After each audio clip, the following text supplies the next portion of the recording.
লিবিয়ায় জিম্মি দশা থেকে স্বজনদের ফিরে পাওয়ার দাবি জানিয়েছেন শরীয়তপুর ও মাদারীপুরের ২৪ ভুক্তভোগীর পরিবার। রোববার দুপুর ১২টার দিকে শরীয়তপুর জেলা প্রশাসকের কার্যালয়ের সামনে মানববন্ধন করে তারা। ২৪ জন পোলাপান নিয়ে টুলুর আসে নিখোঁজ করে রাখছি। ইটালি কথা বললা লিবিয়া নিয়ে নিখোঁজ করে রাখছি। লিবিয়া নিয়ে কোথায় রাখছি কী করছে আমরা জানি না। এখন ওরা হুমকি ধুমকি পারে, আপনার রাশিদারা বলে আপনার ছেলে আছে, ওরা কিন্তু কথা বলে না।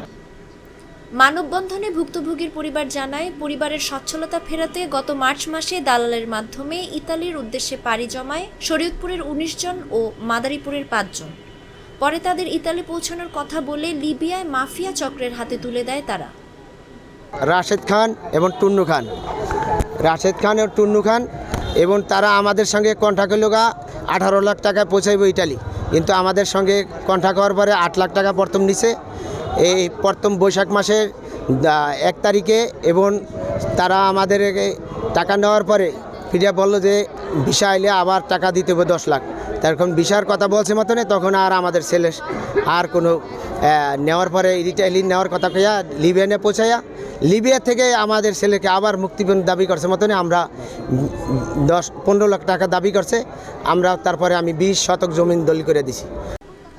এক পর্যায়ে তাদের জিম্মি করে নির্যাতন করে ভিডিও পাঠিয়ে বেশ কয়েক দফায় লাখ লাখ টাকা হাতিয়ে নেয় চক্রটি। এরপরও তাদের মুক্তি দেওয়া হয়নি। এই ঘটনায় মামলা দায়ের করলে উল্টো ভুক্তভোগী পরিবারকে ভয়ভীতি দেখানো হচ্ছে বলে অভিযোগ। দ্রুত মানব পাচারকারীদের জিম্মি দশা থেকে স্বজনদের মুক্তি ও টাকা ফেরতের দাবি জানিয়েছেন তারা।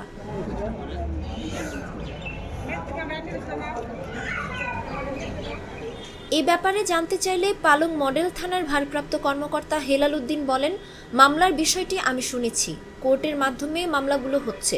এ ব্যাপারে আইন অনুযায়ী প্রয়োজনীয় ব্যবস্থা নেওয়া হবে।